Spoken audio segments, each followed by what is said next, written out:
Hello. Ramona and Beezus strike again. And welcome once again to Wheel Takes, a podcast about the Wheel of Time, a series of fantasy novels written by one Robert Jordan and completed by a separate Brandon Sanderson. I just realized I forgot my phone. And Allie forgot her phone. And I've read all of the books, and she's gonna go get her phone. You're right there. And I'm gonna riff. I'll talk about Dune again, because that's what we do when we have nothing else going on. We saw Dune again, the new one, the second one. It's new now. Maybe you're listening to this someday and there's another one. I think Villeneuve wants to make a Dune Messiah movie, which is fun. I like that book. That's a good book, I think. I guess some people disagree with me. But I like it. But I also really quite enjoy The Wheel of Time, written by one Robert Jordan. I'll stop now. Oh, she's back. Oh, okay. Great. Yep. This podcast only contains spoilers for what Allie's already read. And today that's everything up to and including Knife of Dreams, Chapter 24, Honey in the Tea. Small order of business. If you are at JordanCon this weekend, we'd love to see you. Come say hi to us. Say we will hi. Be there. We will be around. We might be sleepy. We might be a bit sleepy. So forgive us for that. Yeah, hey, Al. Yeah. Let's thank some people. Oh boy. Like whomst? A few patrons to say thanks to. Thanks for the high five, Penny. Penny, just like a eloquent lighthouse, you're a beacon of hope for all of us, guiding us to where we need to be. You stand tall in people's estimations, and you're also a beautiful part of any picture. And for that, we thank you. Thank you for being a part of this community. Thanks for the pint, Turin. Turin, just like a ambitious bridge. You fill in the gaps of what we're missing. You connect people from all different walks of life. And you are never over troubled waters. And for that, we thank you. And thanks for being a part of this community. Thanks for the pint, Laura P. Laura P, just like a peppy pinky toe. You balance us. You keep us balanced, which, as we know from the Wheel of Time, is very important. Balance. You're adorable. Everyone loves a pinky toe. Just so cute. And you are also never weeing all the way home. You are a beacon of positivity and strength. And for that, we thank you. And thanks for being a part of this community. Thanks for the pint, Kelly T. Kelly T, just like a clever welcome mat. You're inviting. You're somebody who reaches out and says, you are welcome here. No matter where you're from or what you did or where you've been. It's all good as long as you love me. You don't care. You get that reference? I don't get most things. It's a song. Beautiful. You also are clean. You make sure that your space is tidy, even if it just means tidy to you. Do you know what I mean? Everyone's got their systems and their way of doing things, and you have that. You've got control over your environment and your scenarios. You also are aesthetically pleasing. And for that, we thank you, and thanks for being a part of this community. And thanks for the pint, Anirian. There's a lot of aesthetically appealing people today. Isn't that great? Anirian, just like a winsome Hot Wheel. You are rolling with the punches. You are always ready to go. We're not waiting on you. You are rip-roaring ready to go. And you're always on the right track. And for that, we thank you, and thanks for being a part of this community. You're all great. You're all amazing. Caught up. Thank you so much, everyone. I can't tell you how meaningful it is to us to be able to do this and have you all listen Really? And actually give a shit. Yeah. This is really sweet of you. It's really nice. You don't have to do that. It's really nice. And yeah, if you're there at JordanCon, even if you're not a patron, please come say hi to us. No, I don't care. Yeah, we don't care about that. Yeah, it doesn't matter. I mean, we do, obviously, but like, but not in terms of. We won't be like, hi. you're not a patron. That's not a thing we would do to you. Yeah, but hi, yay, okay, Yay, great. Al, yeah. where'd we leave off? Whew. We left off in a chapter. Yeah. And it was quite a chapter, guys. It was a chapter. You don't remember it, do you? It was a chapter. Wow, what an assumption to make. Do you? No. Yeah. the way you were hyping yourself up, I had a feeling you were trying to stall. I was. It was the a little vamp. Amayar thing. Oh, yes. Yeah. Yes. And we're picking it up today. Oh, people had some really lovely responses to that episode. So thank you. Thanks everybody. Very, very, very kind of you. That was really kind of you. And also, we love you. Picking it up today with a different chapter. Yeah. Chapter 23. Chapter 23. Okay. Chapter 23, which is called Call to a Sitting Alley. We got into Romanda's head. It's a Romanda chapter. That's the logo. Are Gawain-esque. Truly some opinions. Forsnaken logo. Why? Because they finally caught on to Halima's bullshit. Yes. Just in time for her to fucking leave. Which, it's hard to stay ahead of a Forsaken. It is. I feel like credit to them.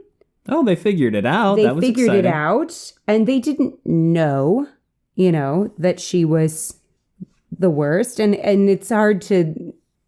I mean, they weren't expecting someone who is a woman who can do male channeling. No, that kind of goes against the central conceit. Yeah.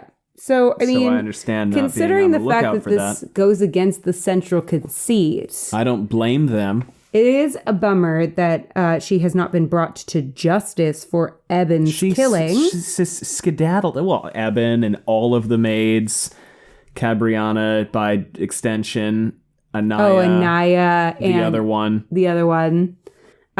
Yeah. Especially the other one. I'm especially outraged about the other one. I am so upset about the other one. Was it Coirin? I don't know. I don't know. It doesn't sound right. Cabriana's besties. But we now understand why those two were targeted. Because they were Cabriana's besties. The tasting flight. Cabernet, what is it? Arnace and whoever the other one was. I don't even know. We'll just go with a nice.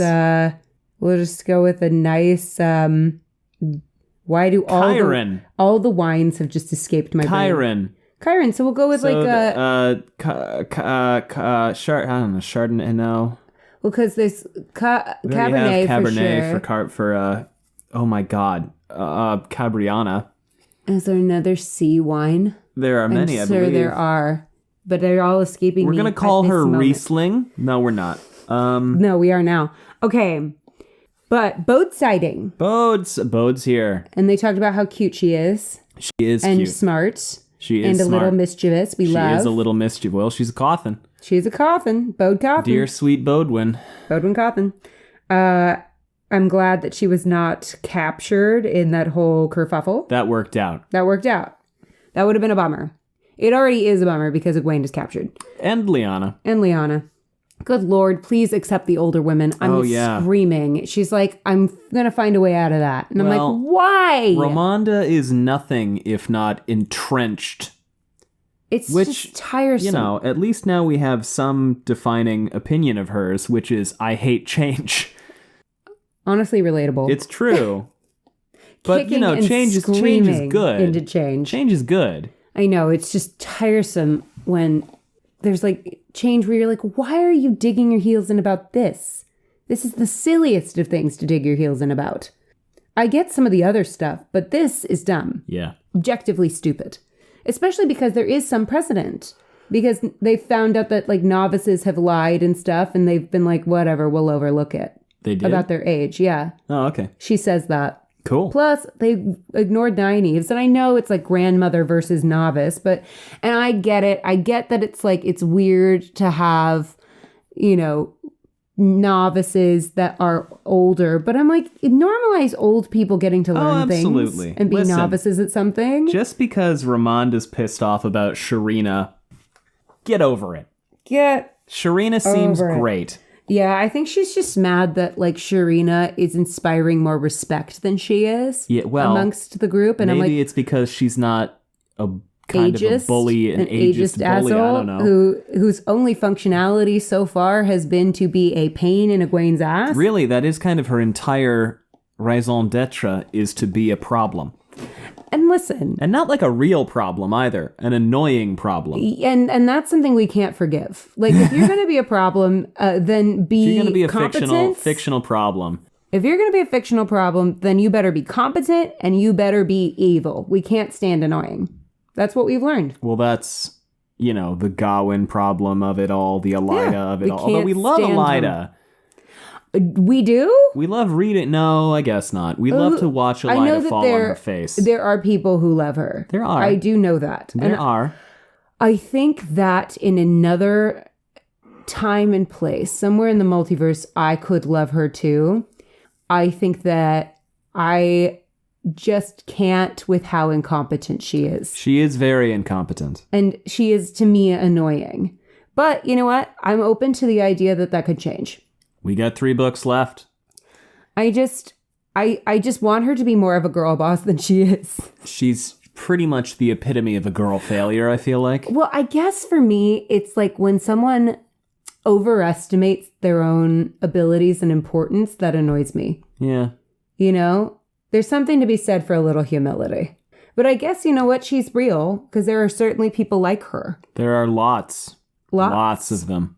So I made the case once on Dusty Wheel that Elida's role could be significantly reduced because she is really, more often than not, simply, to this point, various people's puppet or tool.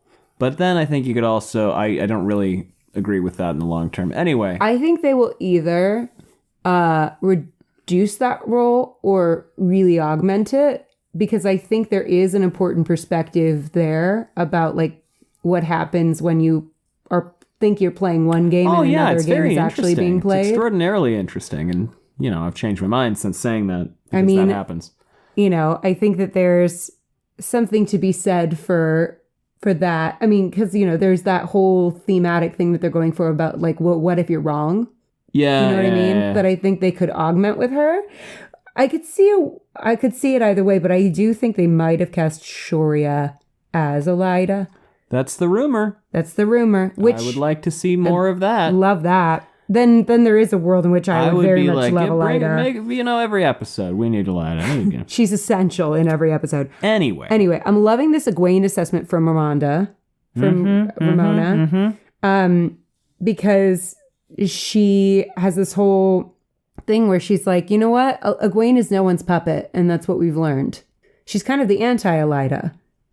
Yeah, and they had hired her to be a puppet, and then they thought, I like this part, because she's like, well, we thought she was going to be our puppet, and then I thought maybe she was Swan's puppet, but now I've come to realize she's no one's puppet. And then the other Aes Sedai comes in and goes, well, I thought Egwene was going to be our puppet, and then I thought she was Swan's puppet, and now I'm realizing she's no one's puppet. And Romanda's like, okay, well, maybe get out of my head and shut the fuck up. I know somebody, and I can't get into specifics, but I know somebody who had basically this exact scenario happen, where she got hired for a job because they thought she'd be like a biddable child. That's funny. And then she was like, absolutely not. Is that what you hired? That's really funny. Oh, and by the way, speaking of, I know someone who... Multiple people apparently misunderstood something we said last week as suggesting that Allie is friends with Margot Robbie. Allie is not friends with Margot Robbie. We don't know Margot Robbie. No, my friend was reading an interview about Margot Robbie. Yeah, we don't know Margot Robbie. It is not my friend Margot Robbie. No. I would be way less chill about that. Yes. No. We have never interacted not talk with about Margot it. Robbie. Yeah, no. Yeah. Margot Robbie was asking me for acting advice. Imagine. I wouldn't know what to say. Anyway. Keep it up. Are you like, you tell me. Keep it up, champ. Yeah, keep it up. Way to go, king. Big thumbs queen, up to whatever. you, Margot. But yeah, I'm loving this Egwene assessment. Our girl is impressive. I feel like a proud mother. That's my baby girl. Mm-hmm. I really do. Ooh, y'all know I love and investigate the murder plot. Granted, we do know who the murderer is. We do know who the murderer is. I had briefly forgotten that, Yeah. and then I remembered. And then talked about... But here's the thing. I still love a, like...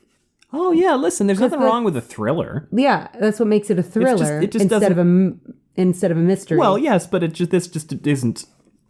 I thought it was going to be more of a thriller. It's not. Which is okay. They were looking into it. It's fine. Yeah. I'm also cool with Halima got one on them. Haha. Well, because there was a bit of a thriller moment when it was like they were in the thing and Jahar and Arishma was like, oh, it's a cool moment. There's a man Yeah, who it's a can good channel moment. here. And then it was actually And then Halima, Delana's like, I have to leave. Yes, that was like, that was fun. That part's fun. That was really pretty cool. fun. So there was a thrillery moment, which I really liked. A thrill, if you will. I felt a thrill. I'm dead that Romanda decided Halima was Delana's pillow friend. Delana's. Everybody thinks that. I just thought it was a really funny misunderstanding of the events. It's a funny misunderstanding of events, but I'm also, well, never mind. Well, what I liked about it was was kind of the switch of she thought, she was like, well, there's something weird about that relationship. God, she should just admit that she's sleeping with her, as opposed to there's something weird about this relationship. Oh my God, she's a Forsaken. I just thought that was a fun kind of dramatic irony for me. Yeah, it's funny. Yeah, I mean, anyway. Morel having to be coerced into bonding another warder who has lost an Aes Sedai. Deep breath. She's busy in there. Bloom, bloom, bloom, she's got a lot going on in there. She's a little busy. Yeah, a lot of that. Anyway, we're blooming. Okay. Oh, Narishma, what's up, my bell-haired love? I love this guy. Okay, this guy, he's the guy. I do love this guy. Narishma. And there was some like interesting discussion about him during the Greenwell Cup where people were like, I don't really notice him. And I'm like, how? I forget who said this. What? Yes. Listen, to each their own. They were surprised at how popular he was. He's a handsome lad. With bells. Handsome bell-haired boy. Bellboy. Bells. Yeah. I don't know. I think he's great. Please. I'm a big fan. He is of all the handsome. Ashaman, he is up there. He's the Ashaman. He's like, to yeah, me. pretty much. Like, who else compares? Logain. Yeah, but Logain's had some problems. Who hasn't? Narishma has so far been like largely unproblematic. He has. That's true. So he's easier to like. Yeah. He's easier to have crushes on because he's largely inoffensive so far. Yeah. Logain has complexity in the liking of him. We have to have some goggles. There's some issues there. We have to bird box it a little bit. Well, in Wheel of Time, you have to bird box things about character. In my Wheel of Time, surely not. Surely not. Chapter 23, Caldo is sitting. Romanda chapter. She's reading a porny book. I don't think it's the porny book. Which one is that? The porny book. What was it called? I do not remember, but I know there was one. There was a porny book. And I remember that everybody has a copy of that and Jane Farstrider, and those are the books. Yes, those are the books that in everybody Randland. has. It might have been this. I should look it up, but I don't. There's no good way to look that up. Yeah. Because you can't I feel look like up the search would be the horny book Wheel of Time.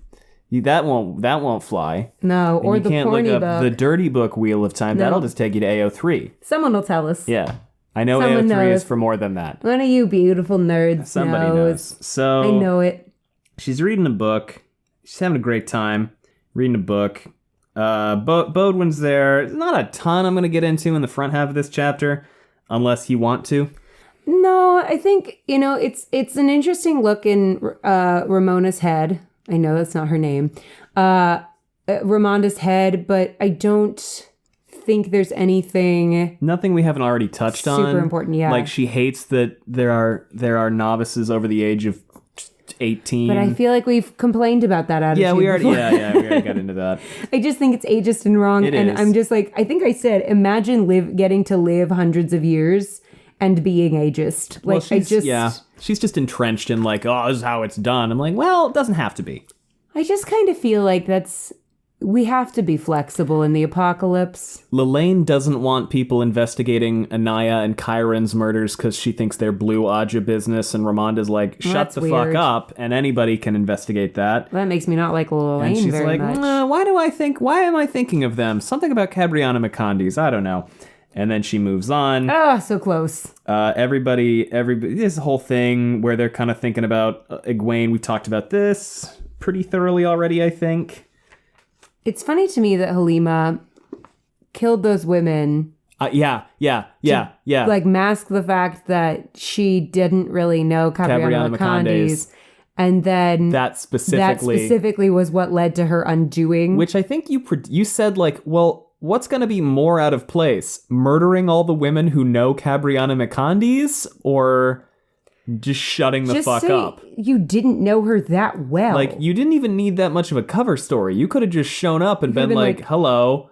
Yeah, why even have the cover story? Just, like, so many people are coming to that camp at this point. Just show up. Show up, do the double fig sign at Delana. Yeah, and then just be there. Go from there. What's the why? Yeah, why did we have to say we gotta knew do her? all that. This was a little That much. actually made it even more suspicious. Really did. Halima is not a good dark friend. Just making up backstories. Just gonna write letters full of backstories Because for people. Isn't it kind of the thing, like, when you're lying and making up stuff like The that? more you add, the worse the lie. Yes. Yes, that's like, that should be, you would expect a Forsaken to know that. You would think. But for some reason, we had to, I think it's kind of funny, but, we had to torture the hell out of two people to get information to make a backstory. Meanwhile, Osengar just showed up. Yeah, just show up. Osengar was like, I'm a farmer from the hills who also speaks fluent Latin. Yeah, people are Because I've read the odd book, and everybody was like, well, nothing to read into here. People are following Give the man a this group. nuclear weapon. I guess maybe they thought in order to position her close to the Amerlin seat, but Egwene wasn't even Amerlin at this point, but I guess to position her closer to Yeah, she wasn't, was she? the higher up Aes Sedai, they needed more of an elaborate story, maybe? But I mean, then she was just killing all their servants to get close to them anyway. Yeah. Which they were, like, not at all interested in. Didn't care. I know. Truly. Which feels weird, because if some gal was dressing me every day and then just stopped showing up, I'd be concerned. The Swan was like, I guess she's off hoeing now. You remember that? Which is such a weird assumption to make in the apocalypse. I don't know. But you know what? Whatever. I guess you could see a world in which, like, it's a very transigent area, right? So if people perambulate about and, whatever, then you're going to kind of go, okay, well, perhaps they've just fucked off. But then the sisters start dying. And again, we get to, like, yeah, there's so much transience, sorry. There's so much transience that, like, you could just easily infiltrate that You group. didn't have to do any of this. It's quite funny to me. I feel like this is a case of overplanning. Also, shout out to Halima's net effect on the camp, giving Egwene headaches and slightly interfering with dreams. Listen, when we rank the Forsaken, which we will right now. Oh, yes. Again. Yes. Bottom of the pit is definitely Halima. Baelal. Well, Baelal's definitely the worst one. Here's the thing. Baelal, everything went right except for Fail. Baelal's plan was not bad. It was very good. So actually, I would put Halima lower. Yeah. Because Halima had a lot more time and a lot less Fail. Actually a quite the Baelal defender, believe it or not. I'm going to put Balthamel at the bottom. Balthamel, absolute dead last. Actually, tied with because Balthamel is Halima, right? Halima is Balthamel. Yeah. Agenor may be lower because Agenor was like, hey, I'm going to teach you guys how to heal better. I'm about to fight you on that, actually, because Agenor definitely created a big schism within the He did nothing. Black Tower. He did absolutely nothing. What are you talking about? He got close to Rand and he created this big schism. He nearly killed Rand. He did not create the schism. He took advantage of the existing schism. Okay. Yeah. Taim is the one who started driving a schism, whether or not it's because... Whether or not it's because he's Daemon Dread. Yeah, or whatever. Well, I think that... I've decided that I'm going to stay with the orders of the Dark One were really good, which were the orders that I said before, which was to create a schism. Yeah, I'd buy that. In both camps, yeah. Right? And be keep spies. Them from working and together. Keep the chaos rolling. Yeah. Unfortunately, Halima was a lot less effective in terms of creating chaos, if that was their role. Halima accomplished Go ahead. than Agenor was. Oh, yeah. Halima accomplished basically nothing. Yeah. She gave Egwene headaches, and she interfered with her dreaming. Here's what I'll argue about Deshiva / whatever their other names Osengar. are. Osengar / Agenor. They were able to bring the schism that was existing to the open. Yeah. Which makes everybody not trust each other. They did. Like, I don't think he did. I think he did. You think he was the one who ordered them to kill Rand in Book 8? I guess he could have been. I just figured that was Taim. No, I think that was him. I think he went off script. I don't think Taim wanted that. Okay. Because that was a direct threat to... Taim orders people to kill Rand in Book 9. Or, no. Taim did. Because when the Ashaman are walking around the fucking town in Book 9, the town where you can't channel, one of them remembers Daemon Dread telling them to kill Rand, and then Taim telling them to kill Rand, independently of one another. But then why was Deshiva there? Because he happened to be there. But he seemed like he was kind of leading the charge during that scene. I guess in that scenario, he hopped on board. Oh.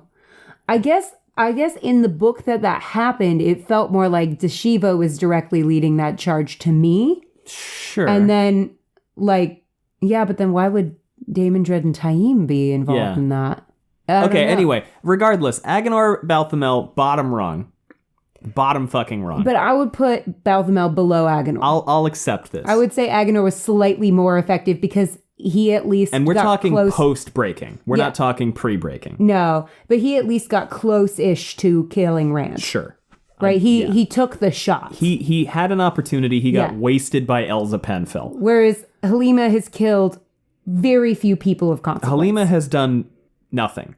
Yeah. We can say nothing. It's nothing. We can say Halima has been the least effective so far. Then I'd put Baelal.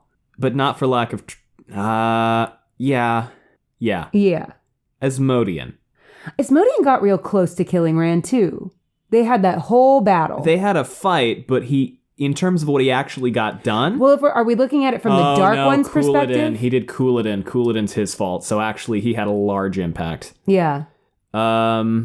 But are we looking at it from the Dark One's perspective? Because if I'm the Dark One, then definitely, obviously, he's the worst one. Well, I think in terms of the amount of overall chaos they caused, right? Yeah, I think that's like the estimation, right? Yeah, so I would agree. Agenor Balthamel, bottom of the pack. Yeah.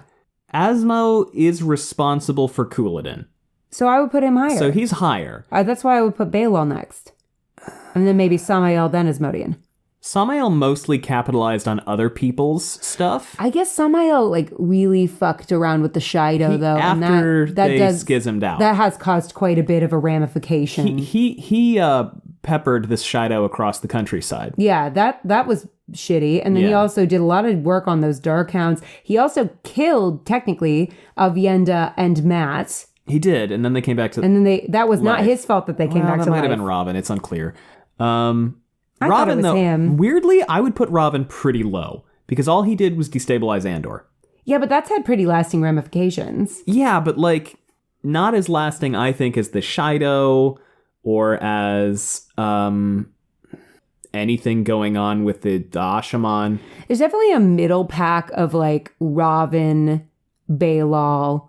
I put Baelal lower than Robin, but Robin, Samael, Asmodean, they're kind of middle of the pack. They're kind of mid-tier. Mid-tier guys, I feel like. And I would be okay with any kind of ranking of those three. Megiddian honestly also hasn't accomplished very much. She's in there. Yeah, I mean, she had a great plan with the sad bracelets. She did. But I feel it didn't work. I feel like it was one of those things where it was I had a great plan and then Nynaeve fucked it up. Yeah. Baelal had a great plan, but Fail fucked it up. Semirog objectively did a lot. So far, yeah. Yeah, Semirog has done a lot. Oh my god, yeah, she killed the queen. She destroyed the Empress. The entire stability of Shanchan. Yeah. Right before Rand was I'm going to work with them. Yeah. So they're all in this kerfuffle clusterfuck. Yeah. Right when he was planning on working with them. So that was really good timing on her part. Lanfear's done a lot. Lanfear has done a lot for herself. Took Moraine away from Rand, which was huge. That's true. That was big. That was a big mentor for him, even though he was being really rude to her. Like, he actually, I think the fallout from that, we have seen he needs her really badly right now. I would honestly put Masana pretty close to the top. Well, yeah, she destabilized the whole White Tower. And continues to apparently do so. Yeah, she's continuously creating chaos. Masana's pretty close to the top. Ishii obviously as well. Obviously very close, yeah. So I'd say those two are pretty much top tier in terms of effectiveness. Well, where's Damon Dread in all of this? Damon Dread's doing the Black Tower stuff. That's pretty intense also. So he's up there. Damon Dread's the hardest to rank because he's the most shrouded right now. Where's Grendel in all this too? She hasn't done a ton. She hasn't done a lot. She's created a bunch of tension in the Northwest. In the Northwest. She, I will say, in terms of overall contribution, not a ton.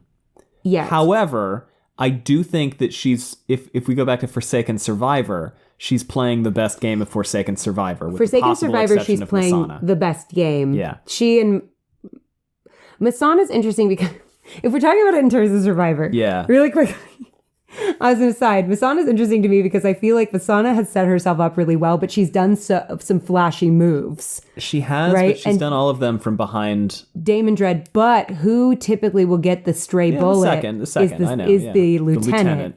So, and she's the lieutenant in that trio, I think. Semirog's on the bottom, which, you know, unless those three can really make it to the end, Semirog is technically in the best position to flip. She is. If we're thinking Forsaken Survivor. But it seems like if you're right about Peace These with poor people who don't watch Survivor. If they've been listening to us for long enough, they know what we're on about. The whole thing about Peace with the Shanshan, if you're right about that being a Semirog ploy, is like, it seems like she's trying to make a capital she's B about to make a big move. This is why I think this could be the Masana death book.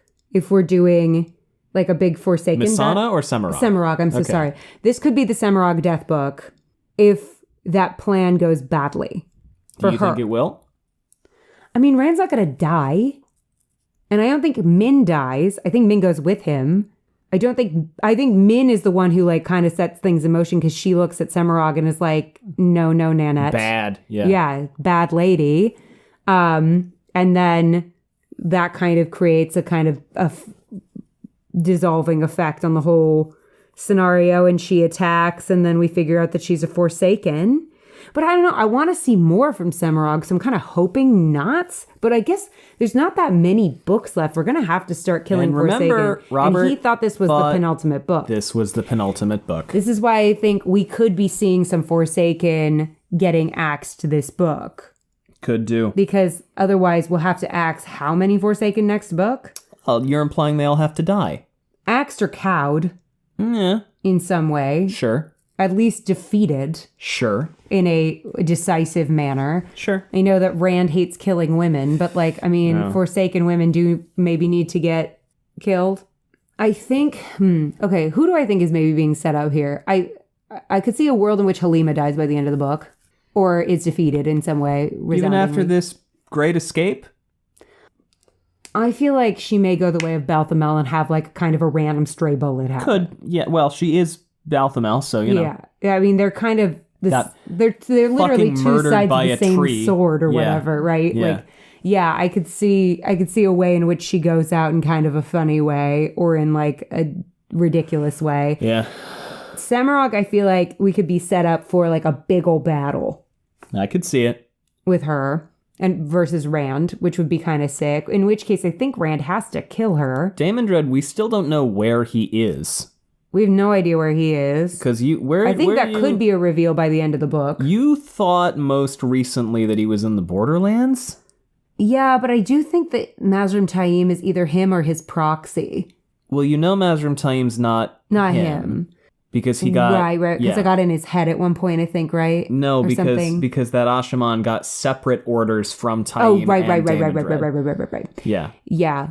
And then that is the only conclusion. Yeah. So, I mean, unless he gave the same orders twice, but I don't see that being a thing. So, yeah, I do think that he's operating through Mazrim. So being in the Borderlands would be kind of far away, but that doesn't necessarily matter. He can teleport. So, but I'm like, somebody's got to be there because that's where the Blight is. And if the Blight can defeat the Borderlands, then it sweeps because nobody in the South is prepared to deal with any of that shit.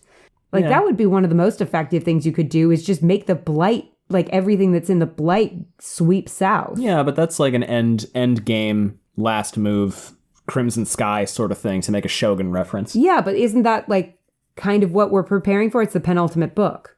Yeah. So do we know anyone in the Borderlands who he could be? We don't know anybody in the Borderlands. Well, we know Tenobia, but he's not Tenobia. Everybody else has left the Borderlands. I guess we know Agelmar, but Agelmar, again, was an established figure. It's just interesting that all of the, like, people in charge have left the Borderlands at once. That feels like a vulnerability. It's a little goofy. Feels like a vulnerability, but... And again, what are they doing? And at the time that Lan is riding to go do the Malkir thing, which you'd think they'd want to be involved in. Well, they don't know. I know they don't know. But, you'd think they'd want to be involved. I don't know. I don't know where that plot line is going. But to sum up, Halima bottom of the pack. Halima bottom of the pack for sure. Followed very closely by, like, Baelal Agenor. Followed very closely by, I guess, Raven. Daemon Dread TBD. Yeah. Depending, again, on what he's actually doing. Send us your rankings. What do you feel? Where do you feel they all fall? Send us your Forsaken Survivor rankings also. Take a quick ad break.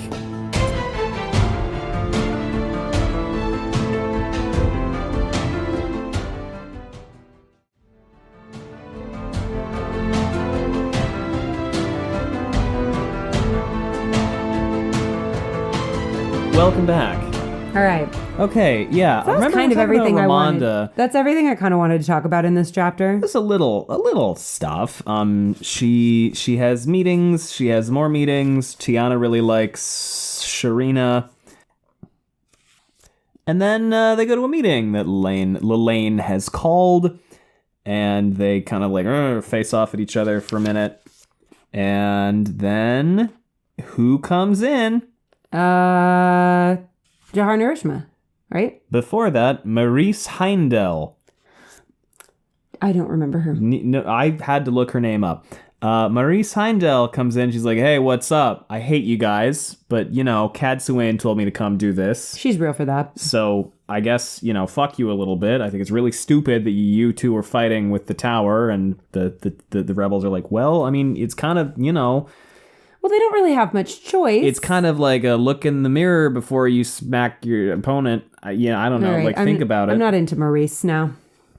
And then Jahar comes in. I guess she's bonded Jahar. Remember her? She's Jahar Narishma's Aes Sedai. And she lets them know, she lets them know that a bunch of Aes Sedai have been bonded by the Black Tower. Narishma does this. Narishma does. And everyone freaks out, and he goes, we are willing to have 49 of us. 47. 47 in response be bonded back. Yes. Even with, and basically, but no one of this ranking, no one above soldier. You can't bond full Ashaman. Right. Yeah. You can bond, so. Which feels odd. Yeah, there's not a lot of them yet, I think. Is the idea? Well, I think the idea is to keep Mazrim, Logain and Rand from being force bonded by someone else. Yeah. Which, I mean... They also said, obviously not the Dragon Reborn. Yeah, they said, obviously not the Dragon and nobody above this ranking. So, Jahar Narishma is like, I was told to tell this to Egwene Alvear only. And they're like, yeah, she's, busy doing some stuff. It's all good. And then he goes, by the way, there's a man trying to eavesdrop right now. Can we do something about that? Because that seems like a problem. If you got a channeling man trying to eavesdrop. And then Delana's like, I have to go to the bathroom. I need a breath of fresh air, yeah. Delana said, glowering at Jahar as though she wanted to rip his throat out. And Romanda's like, well, can you not? And she just books it. Yeah. And then...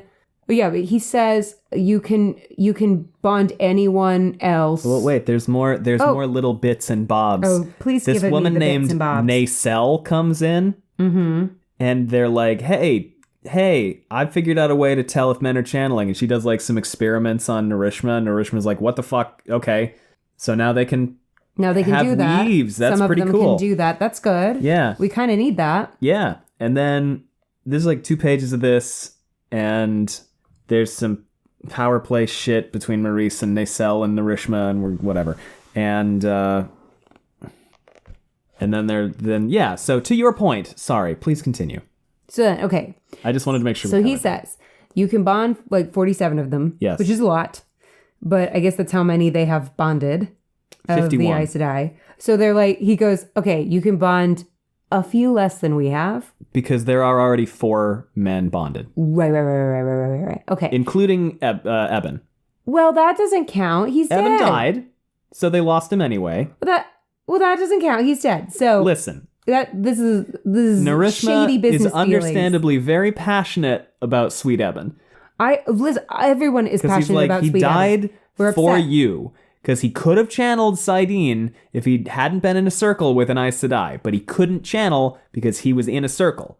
So he died defending an Aes Sedai in a situation where if he hadn't been bonded to that Aes Sedai, he would have been able to channel. I'm just saying that for this purpose, the numbers are uneven. It's true, I agree. I'm not devaluing Eben. I understand. Obviously, I was very upset he was a sweet that baby. Eben died. Everybody was. Very upset by that. So... And what's his name? The other sweet little lad boy. Yeah, the Teague, one of my favorite chapters, but I'm really bad at names today. The sweet boy. I think it started with an F. Frank. We're going to call him Frank. I was very upset by his death as well. It was a very moving scene. But so, okay. I feel like it started with an F, yes? It's not Flynn and it's not Fag or Neild. Now we got to look it up. Okay. Please continue. While you're doing that. So he says that you can bond 47 of us. Below this ranking, and anybody that you ask has to say yes, which I think is kind of bullshit. Fedwin. Yeah. But I get why. I'm just like, we had this whole thing about how being force bonded is bad, and what if you wouldn't be a good working fit? Yeah, I think it's like, well, y'all fucking force bonded 47 Aes Sedai. That's true. They do not have a leg to stand on. Maybe you should see how it is. But if I'm just like a random guy who showed up and had no involvement in any of that, I have to be bonded anyway, I'd be like, but you all who were in charge of this whole situation, who let this happen, you all are exempt? That's a little BS. I get why Rand is exempt. He has traumas. Yeah, he's But like Logain turnabout is kind of fair play. I'm just saying. So they talk about this and they start arguing and they're like, but what about the taint? And he's like, it's been 2 books. We got rid of that shit. FYI. Okay, we did that. We probably did that a while ago. Let you know. Okay. Remember that weird thing in the sky that everybody looked at for a whole book? That was a whole thing. And then they accept this and Janya's there. Hi, Janya. And we power wash the taint. Janya kind of is like, what? Why 47? And Narishma's like, well, because we took 51 of y'all. And then they fell wait, I'm sorry. 47 makes a difference. There were 5 of us, but 1 died defending his Aes Sedai. So I'd be a little like, then he doesn't quite count. That's what he's saying. Oh, he said that doesn't quite count. He said it would be 52 minus 5. No, wait. Oh, I see why they eliminated. I see. Because he's dead, so there's no one bond. That bond doesn't exist. Correct. Oh.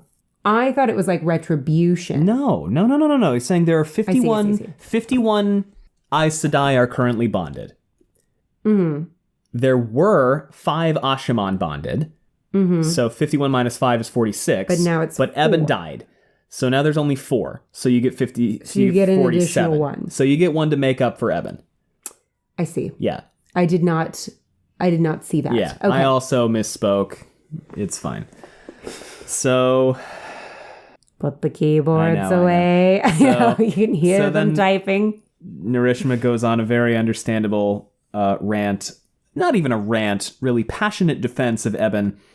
And also repeatedly talks about how a woman who he's was like, channeling. by the way, I'm kind of concerned that you guys don't have any men who are channeling Saidin, and then someone channels Saidin, because I'm kind of like, maybe this is that thing might be that person. And he keeps on. Eventually, Romanda's like, wait a minute. Were you referencing this over and over again?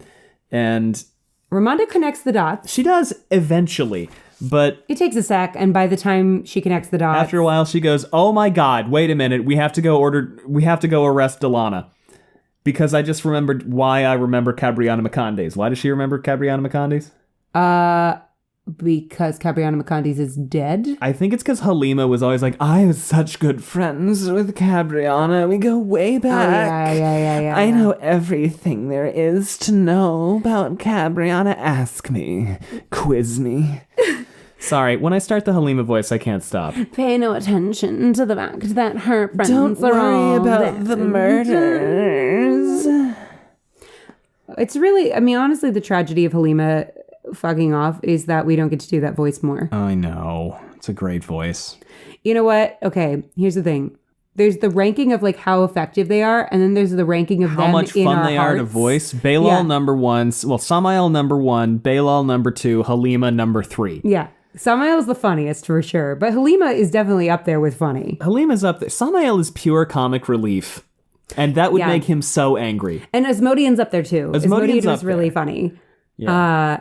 Grendel's up there for funny, because Grendel can be pretty funny Grendel's sometimes. pretty fucking funny. Grendel's very sassy in her head. Lanfear, not very funny. Lanfear is not funny, but No. is effective. Damon Dread, don't know enough about him yet. Ishamael is funny, because of the ratbacks. Ratback Ishii is very funny. Ratback Ishii was funny. And Moradin is funny in how fucking nihilistic he is. Moradin's funny because he sits in a room drinking wine playing hyper chess with himself. He needs Alexa Pro like yesterday. my dude is sitting there playing mega chess with himself, like drinking wine, and like he's like It's too much. fucking. He thinks he's Raphael from Baldur's Gate, Have I met Raphael? the Yeah. demon, Oh, yes. not the devil, the devil. Yes. Yes. He thinks he's that guy. Yeah. Definitely thinks he's that guy. Absolutely. Very apt comparison, but is not that guy. No, respectfully to Moradin, I love Moradin. He's one of my favorites. Not yet, anyway. But like, hasn't earned it. Hasn't earned the swagger he walks about with. Do you know what I mean? it's tough because like he kind of has, but at the same time, I'm like, okay, shut up, buddy. Like, what have you done since you came back? But I'm like, Ferez as Shamael has earned that swagger. Absolutely. I have a lot of look, thoughts. OG Episode 8's taking forever because I have a lot of thoughts. And also and everything else that we've talked about. But also I have a lot of thoughts. I'm only like 15 minutes in and it's so long. I think OG Ishii deserves that swag because he was completely unhinged. Like OG Ratback Ishii. There is a certain level of unhinged that earns a swagger. Yeah. For sure. OG Ratback Ishii with his hallway full of like, fireplaces. stab me, I'll stab you. Yeah, like his 11,000 fireplaces and his stairways to heaven and his fire eyes and everything else. Like that man, I could see him playing chess with himself, drinking wine. But then Moradin is just like, nah, life sucks. I love Moradin. But I don't think he's earned the swag yet. I need Moradin to be a little more active for Yeah. me. But Moradin saved Rand's life. He did. Which is an interesting thing. He did. And now they appear to be in each other's heads a little bit. They definitely are in each other's heads. Anyway, Yeah. But anyway, so they don't get to Halima in time. yeah, Which Halima gets out. I feel like Egwene would have come to this conclusion so much faster. She didn't, though, because Halima was like her number one best bud, giving her head rubs. But in this particular instance, like with Narishma laying it all out, I feel like Egwene would have caught on way faster. Maybe, yeah. Am I wrong? She's my girl. I feel like she would have gotten it. I do love how the murders are what clued us into Halima. Again, doing too much. She did too much. Anyway, that's the end of chapter 23. There's such a thing as too much, boo-boo. You know what I mean? It was too much.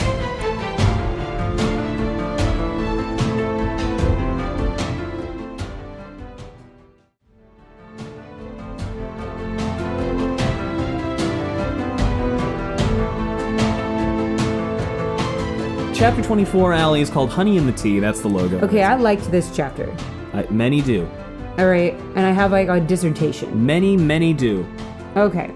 It's But I also, I get your feelings about it. Okay. I liked This is it not a more call this out. time. Yeah, I liked it the first time. I liked it this time. There were parts in it where I was like, huh. And then I kept going. I went, oh yeah, no, this is great. Because I started it. Yeah. the thing is, We don't, it's fine. It's well, whatever. No, the thing is for you, can I say? Yes. The thing is for you is that the spanking feels like there may be some kind of sexual component to what Egwene is going through that makes you feel squicky. Yes? A little bit. Yeah, it makes you feel squicky. And I think that is like a very relatable thing that a lot of people may feel reading this chapter, right? Because it's not an isolated incident. Yes. Right? the like Tharava and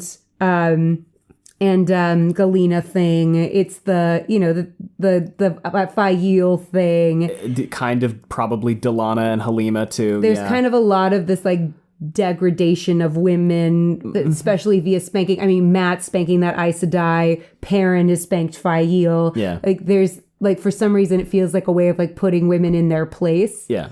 Here's my thing about that though. And I like very much get that perspective. So and then all that said, I have decided to ignore the fact that it's spanking. I'm in. Specifically, yes, because I'm like, you know what? That's what we have to do in the Wheel of Time. We're ignoring the spanking or bird boxing the spanking for a second. If we think about it as what Egwene is going through is like beatings, right? Torture. Yeah. Right? Which is essentially what's happening because they're having to heal her because she's so bruised. Yeah, it functionally is. It's just unfortunately about spanking. the butt. So we're gonna Anyway, now that we've ballooned the spanking part of it balloon the spanking part of it. We can do that. That's because fine. I think that's a valid feeling, and we should talk about that. I mean, we should. Yeah. I think it's valid to be like, what's with the spanking? There's a lot of spanking of women. We've kind of talked about that. We have a few times. Over the past few years. What I mean is that I think that, like, yes, the spanking, for me also, the propensity, the amount of it is a little uncomfy, right? And feels a little, like, sexualized. And what we don't love is the idea that, like, this otherwise incredibly badass chapter of Egwene's is like undercut by it also being titillating. But if we ignore that, yes, we can do that. Then this chapter's badass. It's very good. And so I'm going to ignore the spanking. Sounds good. Just forever. Yes. And I think go, that is wise. The meat of this chapter, though, I really fuck with because here's the thing: Egwene is in this intense experience that I feel like we see a lot of men in all the time, where it's like designed to break them, right? These like extended, you know, and I don't feel like, I feel like the spanking makes it feel almost like it could be torture porn, but we're like, get that out of there. But I feel like we see a lot of action heroes in this, like, you know, they're being like electrocuted or like hit a bunch or like whatever, and they're not breaking, and you get to kind of like see what they're made of. And I feel like there's a lot of men that experience that on screen, as it were, and you don't really get to see a lot of women kind of being like, you will not break me. Yeah. In this kind of way. Yeah. You know, where it's like, where it's not sexual violence, because I feel like that is often weaponized against women on screen and is used as like a character moment, quote unquote, which I hate. Yeah. You know, I hate that that's like done that way a lot. Yeah, no, me too. And so I feel like the thing that fascinates me and interests me about Egwene's character is how much she goes through and is like, this will not defeat me. I will continue and I will fight back, but it's not in a sexual violence way. Yeah. If we ignore the spanking element. Uh-huh. That could be potentially titillating. But otherwise, like that she is undergoing like physical and psychological abuse and torture. And she's like, fuck you. And humiliation and also bullying on top of that. And bullying. Yeah. And just like, being like completely. And she's completely put isolated. Down by everybody. Yeah. Yeah. Right. And she is like, and you would expect a lot of people going through that situation to be panicking and to be desperate. Right. And that's what all Viarin expects. And that's why she's like, I'm going to use this girl. And Egwene has the clarity of mind to be like, no, I need to be here. Like, not only am I going to endure this, but I will choose to be here because my presence here is destabilizing. Yeah. Oh, yeah, it's great. People have described it as, I'm not locked in here with you, you're locked in here with me. Yeah, that is what it feels like. Which is kind of where she's going with this. Which is like such a cool reversal. There are some scenes like that in other stuff in which the like perceived victim is actually going to just like burn it all to the ground, and I eat it up every time. It's always a nice trope. It's I like always it. a nice trope. And, I think also I'm thinking about the show with how they handled Egwene's captivity in season 2. I feel like is going to inform this a lot. Heavily inform this because it's kind of going to be like, well, what the fuck are you going to do, Elida? I've already been through it. Yeah, what are you going to do? Because the book leans much more heavily on she got spanked really hard by the Aiel for a day and a half and now knows how to handle pain. Which I do think being with the Aiel is going to be a really interesting thing for Egwene's character development. 100%. I feel like that study abroad is going to have... Well, she's a cultural sponge, a lot of right? Meaning. Yeah, she is. But I feel like in an appreciative way for the most part. But she takes in I think spending time with the Aiel is so necessary for Perrin, so necessary for her, so necessary for Rand. Like, so many of them at this point need to hang out with the Aiel for an extended period of time. Matt, where, their philosophies, and I know they do have their problems, the Aiel, but they have a very Oh, God. The Allie, I think we're harder on the Aiel than most of the fandom. So, valid. Yes. They have their problems. I still like them. Yes. For a lot of reasons. I think that it's going to be really interesting to see that development in the show. But I like that here's what I like about the fact that she constantly is referencing her time with the Aiel as opposed to her time with the Seanchan, because for her time with the Aiel was a positive relationship to enduring pain and suffering. No, of course. Right? Like, it was like, oh, I'm going to use... To me, it feels like she endured this whole thing with, like, no preparation, no kind of, like, knowledge of how to endure this kind of, like, suffering and torture. And she still did it and was really great. But then she was with the Aiel, who kind of mentored her on, like, the world has a lot of suffering in it. And here's how you endure that in a way that lets you keep your head about you. And, here's how you prevent yourself from being broken, even in, like, really tough times. Mm-hmm. And so I like that she is thinking back on that as a inspiration, as opposed to being like, but I do think that, like, the Seanchan thing and seeing her endure all of that is going to inform this a lot. Yeah, well, rather than being as though it never happened. But, I guess that's my thing with Egwene. I'm like, she's the girl who refuses to be broken. Or who insists upon repairing herself. Even if she breaks, she's going to get back. Yeah, I guess that's it. She doesn't stay down. I guess that's it. Is that because, like, breaking because breaking is not a thing that I feel like is necessarily negative, because I feel like we all break sometimes. We all have moments where we're like, I'm done. Yeah. I don't want to do this anymore. Certainly in the arts. Yeah. Certainly. Yeah. And I feel like it's not those moments. It's like when you dust yourself off after that, how you recover or change tactics. So I feel like, I love her spirit a lot and how she endures. Well, even in this whole section, like, she is very clear in the narrative that when she is being beaten, she's screaming and crying out and all this stuff. And then when it's over, she's like, all right, same time tomorrow? Mm-hmm. Yeah. Yeah. It's like, it's not this, like, I'm going to laugh at you for beating me. Yeah. It's like, because people feel pain and people feel suffering, but it's like, yeah, you can do that. Now what? Yeah. It's that it doesn't. This has no effect on me. This has a lasting effect on me. Yeah. That you are insignificant. Yeah. That, like, well, like, it's the thing of, like, it's that kind of suffering, that kind of stuff that you deal with. It's part of you, right? But it does not define you. And I feel like that's what she's doing here. It's like she's going to endure it, but it's not going to, have that lasting effect where it just, like, completely fucks up her whole everything. Mm-hmm. She's indomitable. Good word. Do you have notes, by the way? I do. Just a few.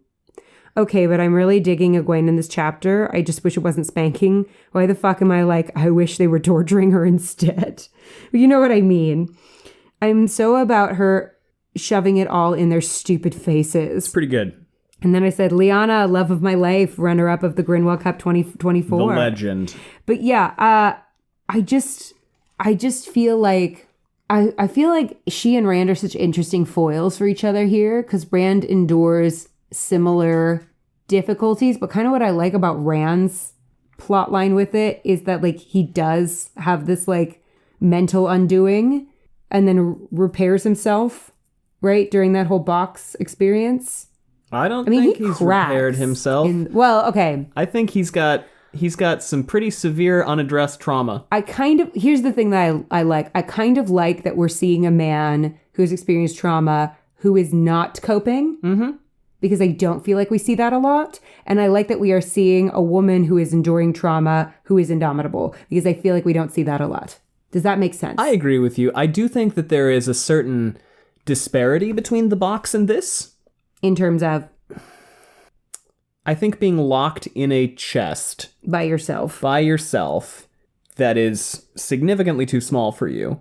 And then being roundly beaten multiple times per day is a little different. Oh, I mean, if we're ranking their suffering, like, the box is worse. Got it. I'm not saying it's not. Though I would probably put her time with the Shan-Chan up there with that. Her time with the Shan-Chan is absolutely up there with the box. 100%. Do there feel or like worse. Egwene and Rand are almost foils for each other in that way. That. I think it's fortunate and unfortunate that we didn't spend a lot of time with Egwene dealing with that. Yeah. But I do feel like her whole thing post that is like, I will not be chained again. I will caveat, I think that there is an extent to which Robert Jordan has chosen to essentially hand wave away Egwene's trauma from the Shan-Chan in a way that he does not do with Rand. And I do think, we've definitely I do think it's important to mention that. Oh, no, I'm really glad you mentioned that because I do agree with you. I think it's not that I want to see. No, of course not. See it. Yeah. But I'm like, if it's there, we kind of need to honor that fully. And we've talked about this a lot. We have. Whole thing about women, grief in the books, et cetera, et cetera. We've done that. What I do like about this, though, is it does feel like, it feels like we don't get to see women a lot of the time get to be like, you're locked in here with me. Yeah. And what I like, and I hope the show does, is that the parallels or the change in Egwene from her experience with the Shan-Chan from what we saw in the show to how Egwene is now after being with the Aiel and the way she's able to compartmentalize it and handle it. I'm like, I really think that's going to be a powerful transformation. I'd buy that, yeah. Because she's like, I'm going to willingly continue to be here and suffer this complete bullshit because one, I've been through worse. What can they possibly do to me that hasn't already been done, right? Elida's child's play compared to the Shan-Chan, even though she thinks she's, this big bad wolf. Yeah, the Shan-Chan and the Aiel both. Yeah. And then she's like, but then I've gone through being with the Aiel and developing a completely different relationship to suffering. Mm-hmm. So I think, I don't know. And so now I'm able to weaponize it in a way that I wasn't before, which I think is really cool because I think that's kind of the next step for a lot of people who have endured trauma is realizing like, I've endured this horrible thing and now how can I take that and not, everything happens for a reason, but take that and make a better world with it. Yeah. Like become a person out of it that is going to make it so that's much harder for it to happen again to anybody else. Yeah. Right? Or become powerful. Because, I think the thing is, it's like the narrative that bugs me is the trauma made you powerful. And it's like, no, I became powerful despite as a fuck trauma. You to that trauma. Yeah. And that's what I like about this. Absolutely. Is it's like that's the cool thing is it's like people tried to defeat me and I went, fuck you, I'm going to become powerful anyway. And so I like that. And just kind of by being. Yes. And that's the coolest thing is it's like, that's kind of it is it's like you endure this stuff, right? I mean, I had this not to get too deep, but I had this crazy thing that happened, this wild thing that happened. I'm trying not to say crazy. But this wild thing that happened where, I went to this funeral and all these, and also my high school reunion not that long ago. And all these people came up to me and were like, when I think of resilience, I think of you and all this stuff. in response to, very public trauma that I endured in high school. Yeah. And it was, 10, 12 years later.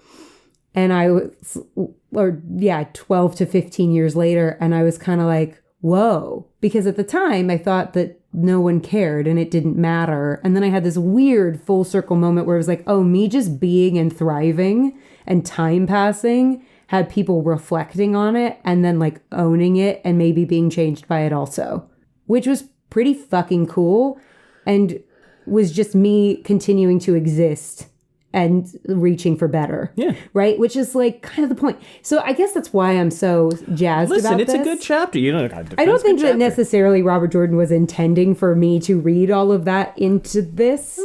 I think he was like, I'm going to write a scene where Egwene is a badass. It's good. It's cool. But I think I'm, maybe adding my own. I think it kind of is. It's about resilience in the face of continued and persistent aggression. Yeah. Yeah. And I think that's speaking to me in a really real way. Yeah. Because of so many things that have happened to me lately where people were like, wow, I really saw that in you.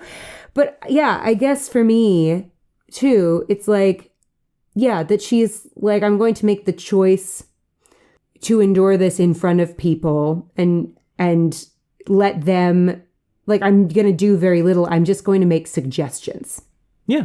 I'm going to endure and then also just make suggestions. Endure and imply. And just kind of be like a fuck you presence the whole time, but in like a way that's bringing people to you. And that's like why I got very like, I'm aware of how much I'm saying like right now, but I'm aware. But when she walks into that dining hall and all the novices stand for her. It's a good moment. That was powerful to me. Strong moment. It's a very strong moment. That like hit me in a soft place. Good. Where I went, that's my girl. She's winning. She is winning. I guess that's the best revenge of enduring trauma is years later when you're winning. Yeah. I get that. And you see everybody realize you're winning. Yeah. And I guess that's what hit me about this chapter is she's our girl who has endured so much. She's winning. Our girl is winning. She's finally winning. And she's winning last chapter too. She's got even fucking Romanda as like, I guess maybe she's better than I thought she was. Right. She's earning acclaim. She's finally getting the recognition that she worked so fucking hard for. Right. For how many books? She's finally getting that recognition. Yeah, and from everybody. And some of it is just letting people come to her. Yeah, much of it is. Right? She's set up all these blocks, right? She's set up and she's learned so much. And I think that's the thing too, is it's like she has been a sponge and had so many great female mentors too over this time, right? Amis and Bear and Swan and Liana, and like she has been listening and she has been Moraine, she's been listening to them, she's been learning from them, these women who have come before her, right? And she is utilizing that knowledge to her benefit, like not only her own experience but like the experience of other wiser women, and our girl is using it to win. And I guess that's just like, that was powerful to me, and that like people see it, even the people who don't want to have to like be so good that they can't ignore you. Yeah. Do you know what I mean? Yeah. And that's what she's doing. Yes, it is. And then Elida can't hope to compare because Elida fucking sucks. Well, Elida's just ivory tower bullshit. She's basically like, I'm going to be here. I'm going to be a symbol of strength and resilience. And I'm not going to do any of the, Yeah, I'm going to resist. I'm going to, and then I'm going to let Elida continuously show her ass. It's kind of Thoreau. It is. It's actually very much civil disobedience. It is. Yeah. It is. It's this like, and that's, I think what's so powerful to me about it is it's like, I think when we endure stuff, right, and go through stuff, like the people that tell us like, oh, your life is going to be so much better when X or whatever, like they would tell me like, when you go to college, it's all going to be great. And then I was like, in college, I was like, why am I so unhappy? And it's like, because you haven't processed your trauma and you haven't like gone through that wilderness, right? And endured, like really actually embraced the suffering that you endured. Yeah. And then it's like, but then your resistance and your existence becomes radical and becomes an emblem of change for people. Yeah. And then that's what allows people to reflect and actually grow. But it takes a lot of time. and like work on yourself, and you have to like really fucking reach for it. So I guess that's the thing for me. And I don't think necessarily, because I see your face. No. That's not what. No. I had a thought. I'm trying to hold on to. Oh, sorry. Please. You first. I was going to talk about something else. Please continue. But no, Finish. that's just the thing for me. Is just her ability to just be. Yeah. And be like, her existence is a fuck you. Yeah. And her refusal to let go of who she is in the midst of torture. Yeah. And social isolation and all that stuff is a fuck you. And I love her for that. It's great. I really understand. I have understood this whole time, other than that one blip in the middle with like the 90 thing. Yeah. We won't talk about it. But I have understood this whole time why people really fucking ride for Egwene. I think she's great. But after this, she's top tier. I don't want to hear it. I don't want to hear any more slander against my Egwene. And now, if we're being really funny, if Egwene does something in the future where she pisses me off, we go like, I never said anything. 3 episodes later funny, with the SpongeBob voice. Yeah. And then it's like, here's the thing about fucking Egwene. Listen, this is what we do with these characters. We love them, and then they do something that annoys us. Yeah. What's your thought? Well, I made a reference to Thoreau's Civil Disobedience, and it occurred to me that many listeners may not be familiar with that treatise. And I'm going to be very broad and general because I haven't read much Thoreau, and I didn't really enjoy Civil Disobedience when I read it. In high school? Oh, God. Was it in high school? It was in high school and then again in college. And I was like, just pay your fucking taxes, man. But Civil Disobedience is an essay by a guy named Henry David Thoreau. And the general concept of it is the best way to oppose what you consider to be unjust ruling is to disobey the ruling and then accept the consequences. So in this case, the guy declines to pay a certain tax because he's opposed to the tax, and then they come to arrest him, and he's like, okay. And then they arrest him, and that's it. And then he gets out of jail, and he's like, well, I'm unruffled by this.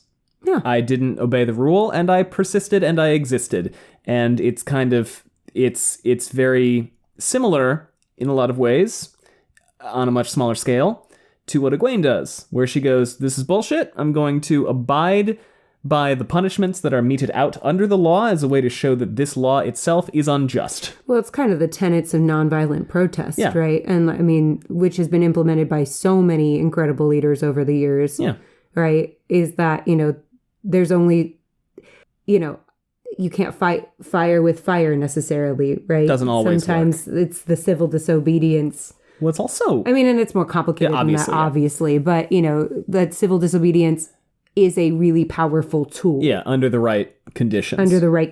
It's also funny, we just watched episode 9 of Shogun.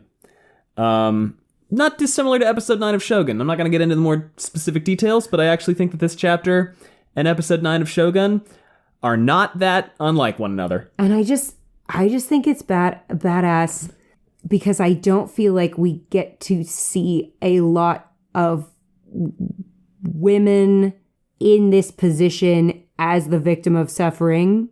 Do you know what I mean? Like, I feel like we get a lot of like the victimization of women in media, and that has a place. It does, because it's a reality, right? But I don't think we see a lot of women in this kind of position where it's like, bring it the fuck on in this way. Like, I guess that's why it's really speaking to me, because it's like, I think we get to see her, just the summation of everything she's learned and how much she's grown as a character. Yeah. She is far different than the girl who left the Two Rivers here. Oh, yeah. No, Egwene is a fantastic and nuanced and phenomenally well-written character.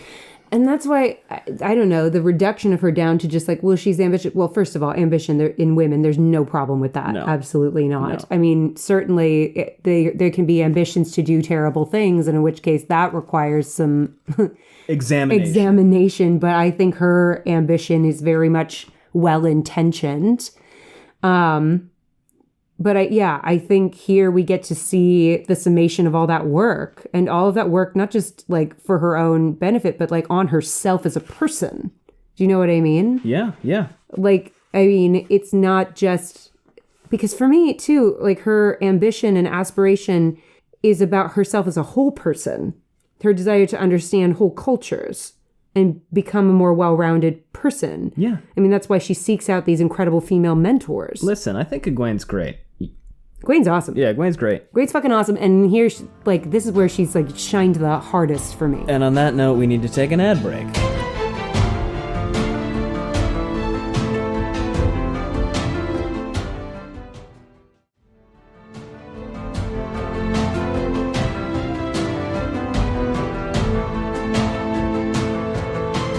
Welcome back. I don't know how much we have to get into all the specifics of the chapter. I feel like we've already outlined most of it, so Can we read a I'll couple hop, moments? skip, and jump through. Yeah, Egwene knew from the start that her strange captivity would be difficult, yet she believed that embracing pain... Okay. Forget You don't want to part. read this We're not going to read part. that Yeah. part. Which is valid. Yeah, spanking. The Amerlin seat curtsies to no one, she said calmly, knowing full well the reaction she would get. Banger moment. Oh, I love because I love the bookend of her walking into Breakfast, the yeah. breakfast and It's a getting great tripped little- and then bullied by that one woman. And then she says that thing, oh yeah, Alvister. Yeah. Halfway to the kitchen door, a short, slim novice with long, dark hair suddenly stuck out a foot and tripped her. Catching her balance just short of falling on her face, she turned coolly. "What is your name?" she said. "Alvister," the young woman replied, her accent confirming her face as Kyrianan. "Why do you want to know? So you can carry tales to Sylviana? It'll do you no good. Everyone will say they saw nothing." "A pity that, Alvister. You want to become Aes Sedai and give up the ability to lie, yet you want others to lie for you. Do you see any inconsistency in that?" Alvister's face reddened. "Who are you to lecture me?" "I'm the Amerlin seat." "A prisoner, but still the Amerlin seat." Egwene walked on to the kitchen. They had not believed she would still claim the title while garbed in white and sleeping among them, as well to disabuse them of the notion quickly. The slow grin that went over my face when she said that. I was just like, yes, this is my woman. This is what I want from her. Like, just the refusal to be cowed. I love her. It's really, really very good. Yeah. Because this is the thing. I feel like her whole thing is like, Elida made the biggest fucking mistake underestimating me. You beefed it. Should have killed me. You should have killed me. She says. She goes to this... Which I kind of fucking love as a sentiment. Like, she goes to this, the class, and the Idrel, the teacher, is like, "Okay, why don't you make a little fireball, a little tiny fireball you can make when you're under all the fork root." And she makes a tiny fireball and is like, "Oh, you just wanted to show them that I can barely channel."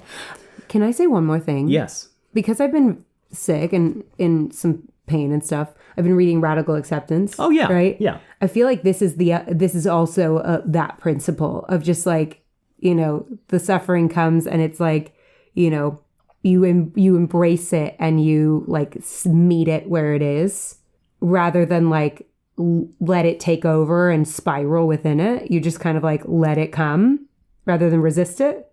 And I don't know. I feel like this is also related to that. I don't know. I feel like this is a really good time for me to read this chapter. It's a good chapter. I hear you. She makes like 50 fireballs juggling around each other.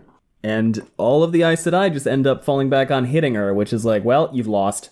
Yeah. Yeah, you've lost. You fucked up. Well, I mean, that's kind of the thing, right? It's like she showed them that she's cleverer than them, right? And their only response could be brutality. And it's like, how simplistic of you, right? She keeps checking in with Lyanna. Well, and it also shows the novices, too. It's like, look what happens. If you're good, you know, if you're better than them, they're just going to try and shut you down. They're holding you all back out of fear. Because, like, if a novice is really good, then why are you beating her for it? Anyway, she's fucking awesome. She is. Well, and she's just like, I'm going to show everybody that I am the fucking Amerlin seat. This is how an Amerlin acts, not how Elida acts. Yes. Well, Elida is no Amerlin. She's no leader. No. She also is like, well, this Aes Sedai is like, well, you know, tell me all these things about history. And she rattles off all this stuff, and the Amerlin, the Aes Sedai is like, favorite thing. Yes, I was like, none of that happened. Like, what the fuck are you talking about? None of that is correct. And Egwene goes, oh, I probably shouldn't have told you that because that's only known by the Amerlin and Keepers. It's all recorded in the secret histories in the 13th depository. Though I suppose I shouldn't have told you that. Egwene took a sip of tea and grimaced. It was all but rancid. Secret histories? A 13th depository? If such a thing existed, and I think I would know, why... Wait, If such a thing existed, and I think I would know, why should you not have told me? Because by law, the existence of the secret histories as well as their contents can be known only to the Amerlin, the keeper, and the sitters. Them and the librarians who keep the records, anyway. Even the law itself is part of the 13th depository, so I guess I shouldn't have told that either. But if you can gain access somehow or ask someone who knows and will tell you, you'll find out I'm right. 6 times in the history of the tower, when the Amerlin was dangerously divisive or dangerously incompetent and the hall failed to act, sisters have risen up to remove her. Plant that little seed, baby. She could not have planted the seed deeper with a shovel. Plant that little seed, baby.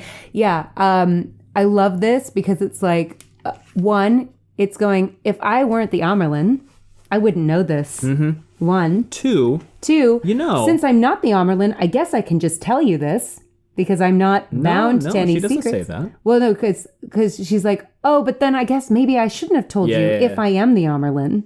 It's kind of this thing of like, well, I guess I could tell you if I'm not the Amerlin, but I guess I am the Amerlin since I know. So I can't tell you. But I guess I shouldn't have told you. Whoops. Really shouldn't have even told you that I can't tell you. Yeah. Fuck that one up too. So like just spilling that tea and also going like, and if this is stuff that has happened that you don't know about, all these conspiracies have happened. Not only could you do it again, but what else don't you know about the organization that you work for? Yep. Planting lots of fucking doubt. And she keeps bringing up Shamiran. But what's so funny is Elida set up all the pins for her too by turning everybody against each other. Oh, she totally beefed it. Now, it wasn't Elida's fault. Part of it was Alviarin. Alviarin mostly. But what's fun is that, like, even Masana didn't think about Egwene and what she could do. Nobody saw her coming, and I fucking love that from her. Evil itself did not see Egwene coming, and I love that for her. Yep. A number of novices try to do what she's doing. It doesn't work out very well. And when they ask her for advice, but not only that, like, them trying to do it and then failing shows them how much she's going through. Yeah. I fucking love it. She's just, And the advice she gives them is, no, just listen to the Aes Sedai. It's fine. I don't have to. Because I'm the Amerlin seat. I'm not saying everybody should rebel against the tower. I'm saying I am the tower. Therefore, I don't have to listen. I love her. It is Thoreau. It is Thoreau. Yeah. I'm saying between this and the Golden Crane chapter, I'm like, we're back, baby. We're back. This is it. This is why I fucking love these books. There's also ghosts. I do like the ghosts. There's ghosts. Honestly, the sinking of the town was really sick. There's ghosts and like rooms are rearranging and she keeps comforting the novice. So she's like, yeah, well, it's the apocalypse. I'm just saying, we're back. Kind of sucks. We are back. We're back, baby. We're back, baby. These 2 chapters, I'm like, yes, this is what I signed on for. Let's go. Fake out penultimate book. Let's go. She likes to consider the beatings her penance for not making the Quendiar quickly enough. That's valid. Yeah. She's like, well, I can justify this to myself a little bit. Yeah. You're like, next time work faster, baby. Sometimes we gotta rationalize shit to keep us sane, right? Sometimes she risked a mention of Shamiran being stripped of the shawl against all custom, a suggestion that Elida's edict regarding Rand was the best way in the world to make him dig in his heels. She offered sympathy for the sisters captured by the Ashaman, for those taken at Dumai's Wells, with Elida's name dropped in, or regretted the neglect that saw garbage rotting in the once pristine streets of Tar Valon. There was no need to mention Elida there. They knew who was responsible for Tar Valon. At times, those comments earned her still more trips to Sylviana's study and more chores besides, yet surprisingly often, they did not. She made careful note of the sisters who merely told her to be quiet, or better still, said nothing. Mm-hmm. Some even nodded agreement before they caught themselves. This is great because she's figuring out whose allegiances are weak. Mm-hmm. Oh, she is just... These beatings have a purpose. Exploiting those cracks. Big time. Oh, I just love it for her. She's just showing everything she's learned. This is Moraine. This is Amis. This is It's all of them. Bear. These are the Swan and Lyanna. Like, their experience. I mean, she is just kicking ass. Swan would be so proud of her. So would Moraine. Alviarin also comes up to her at one point and is like, hey... you must feel this must suck. Sure would be a shame if there were a way for you to get out of this. Wouldn't it be a bummer if there were a way for me to get you out of this? She's like, no, I'm fine. She's like, well, Lyanna says that too. Lyanna's like, aren't we going to escape? Because we could just leave. When she's having like a great time, actually, in captivity. Yeah, because everyone's chatting with her. Well, she's like a medical marvel to them. Yeah. They're like, you can channel again? Like, yep. How does that work? Yeah, and they're don't like worry poking at her. It worked out. And they're all just like poking at her. And then she also gets to hear like, well, and Egwene, the great thing about being a novice is because she's in white, nobody notices her. So she's overhearing also all of this fucking information. Yes. This is a great situation for her to be in, even though it sucks. Like, honestly, Elida gave her a gift. What a misstep. Alviarin says, think on your situation. If you want an escape from it, well, you may be able to find one. I'm content with my situation, Egwene said simply. I think you're Black Aja, is what Egwene's thinking. No. She just thinks... I don't think she thinks that explicitly. No, I know. Yeah. But she does think like, oh, this is a trick or a trap of some kind. It's bait. Yeah, this is bait, and I'm not taking it. Because Alviarin does not deserve Egwene's trust, but I feel like a more desperate person would... Yeah, like absolutely. if Egwene let herself get desperate about escaping and didn't see... I mean, because sometimes it's like... in these moments where everything's falling apart, that's kind of the time to just like breathe for a second because you might be missing something, right? And so she's like breathing in this shit. Other people might be so panicked and desperate to get away from like this pain and humiliation and stuff that they would take Alviarin up on it and then potentially walk themselves into who God knows what. But she's not panicking and she's seeing like, that's suspicious, actually, Alviarin. I'm not desperate. So who comes to talk to her next? Bayanin. No. Fucking Matin Stepanios. Oh, right. Oh my God, he's plays here. This so well. Yeah, he's just fucking here. Remember, he was here, he disappeared in book 7, showed up here at the top of book 11. Right, because he was scared of Rand, right? He was de facto kidnapped by Elida. He was. Yeah. And now they're like, you can't go back. You're scared of Rand. Oh, Rand, yeah. Yeah, because they're basically feeding him all this fake information about Rand to keep him there, right? With Propaganda. So then, but she notices that every time he's saying things that they've said, they like basically are like, good boy. And she's like, no one likes that. You look well, Matin Stepanios, for a man Elida had kidnapped. Elida did save me from murder by Althor. Why would you think yourself in danger from him? He did murder Morghese in Camelin and Colavir in Kyrian. And she's like, I was there. I have receipts. He destroyed half the Sun Palace, killing her, I did hear. And I did hear of Tyran High Lords poisoned or stabbed to death in Kyrian. Who can say what other rulers he did murder and destroy the bodies? Cariandre nodded again, smiling. You might have thought him a boy reciting his lessons. Mm-hmm. Did the woman have no understanding of men? He certainly saw it. Colavir hanged herself, Egwene said, making sure she sounded patient. The Sun Palace was damaged later by someone trying to kill the Dragon Reborn, maybe the Forsaken, and according to Elaine Tricand, her mother was murdered by Ravin. Rand has announced his support for her claims to both the Lion Throne and the Sun Throne. He hasn't killed any of the Kyriana nobles rebelling against him, or the High Lords in rebellion. In fact, he named one of them his steward in Tyr. I think that is quite... Cariandra began, but Egwene went right on over her. Any sister could have told you all that, if she wanted to, if they were speaking to one another. Think why you see only red sisters. Have you seen sisters of any two Audras speaking? You've been kidnapped and brought aboard a sinking ship. And then Cariandra is like, hey, go get your ass beat again. She's like, well, I don't really have time. The only way I really would have loved if she finished it with, and yes, I'll go to Sylviana's. That would have been good. Yeah. That would have been... You're like, it might be a little too much, but there's like a part of me that's like, I wish she'd just been like, yeah, I'll go.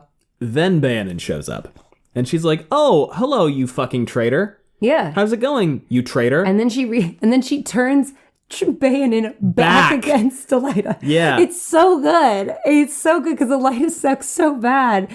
And Masana's just like not aware of any of this, which is amazing. And so Egwene is just doing work. My only thing is I'm like, careful, Egwene. I don't want you to get fucking whacked, but... I would not have sworn to you, except that the Halls would have had me birched if it learned the secrets you knew. Perhaps more than once, even. Reason enough to swear, no, I never pretended to love you, yet I maintained that oath until you were captured. But you're no longer Amerlin, yes? Not a captive, not as a captive, not when there was no hope of rescuing you, when you refused rescue. And you're a novice once more, so that oath, it has 2 reasons to hold no longer. The talk of rebellion, it was wild talk. The rebellion is finished. The White Tower, it'll soon be whole again. No. And I'll not be sorry to see it so. No. And Egwene is like, cool. Your reads are as bad as Romanda's. However, you're wrong. So, let's do the old Control-Z on this shit. Egwene's gonna have them opening the freaking gates for the Do the rebels. old edit oh undo. my god. I want that so bad. That eventually they're just like, fuck Elida, let's open the gates. She's like, you give everything away? She goes, I tell you, I've betrayed... Because she can't finish the sentence. She can't say she betrayed nobody. She goes, you betrayed the ferrets. Are they all down in the basement cells? Elida, she's having them watched, so I think the Ajs, they keep what they see to themselves. She goes, okay, well, let them know that they're under supervision. Sound good? And she's like, I let my friends know, my 2 friends know, but I Yeah. didn't let them all know. She's like, great, let them know. Keep it up. Keep up the good work. And, yeah. Okay, well, you work for me again. Sound good? Because I'm the Amerlin. So we're gonna have to accept that. Does that work for you? Honestly, Also, go tell everybody about Shamiran and Demise Wells and all the Aes Sedai who got kidnapped. Just have all the fucking ferrets talk about that. Just, like, make that the thing that people talk about. yeah. And that, like, Elida sucks. It's so good. She's not panicking. She's just like, No. all right, we're gonna figure out what the cracks are. And we're just gonna press on those. She and Lyanna decide that Bayanin has not betrayed traveling. Yeah, otherwise they'd be doing it. Well, she did actually tell them everything. Fortunately, Elida is an idiot. And 'Cause didn't think that mattered? No, she showed Elida traveling, and Elida was like, fucking awesome. We're not going to tell anybody about this. Ooh. We're going to fucking lock down communication and continue to segment and schism everything. Sound good? Fuck all of you. Great. Yeah, you suck. Good job. She's so bad at being in charge. Yeah. It's really wild. So day 9, Dacine comes to heal her. It's been 9 days. It's been 9 days. She did this in 9 days. 9 days. Oh my god. Day 9, Dacine... What a queen. Dacine comes and heals her and goes, you don't mean to bloody surrender, do you, child? And Egwene is like, should the Amerlin seat ever surrender? Brave course, child. Still, my wager is that Sylviana will bloody well... Okay. Elaine spent books trying to take over Kyrian, and Egwene did this in 9 days. 9 days. 9 days. And 1 chapter. I know. 1 chapter. I appreciate somebody said, Robert could have made this 11 chapters spread across the book. I am so thankful. And you are right. I'm very glad he did not. Because this was a fucking banger chap. This is great. I'm like, you know what? Imagine, okay, Elaine's Succession Crisis, but it's like 1 or 2 banger chaps. Back to back. Yeah, well, that's the thing. I think part of the reason why people say there's no slog is because if you were to basically condense the individual plot lines together and cut some of it out, it's really fun. But it's just like, this is an arc in about 40 pages. And it's a fucking great awesome. 40 pages. Yeah, it's a gradual, slow burn arc that happens over 40 pages in 9 days. Well, and the Golden Crane thing. Golden Crane. We basically have, like, not finished that arc, but we have, like, a very big exciting jumping off point. Yeah. Yeah, of forwarding that plot. However, when you spend 3 entire books, if we spent 3 books doing this, I would not enjoy it as much. Right. I don't think.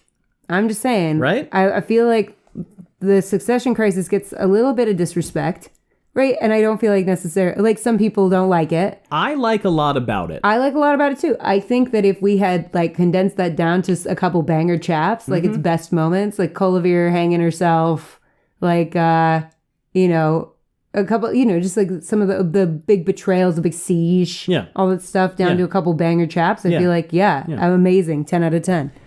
So then she starts talking about Shamiran again with Sylviana. Sylviana finishes her stuff and she goes, so what's the deal with Shamiran? Why did she get busted down? And Sylviana's like, why are we talking about, I'm gonna have to send you back to myself. She's like, no, but I just don't understand it. Can you explain it to me?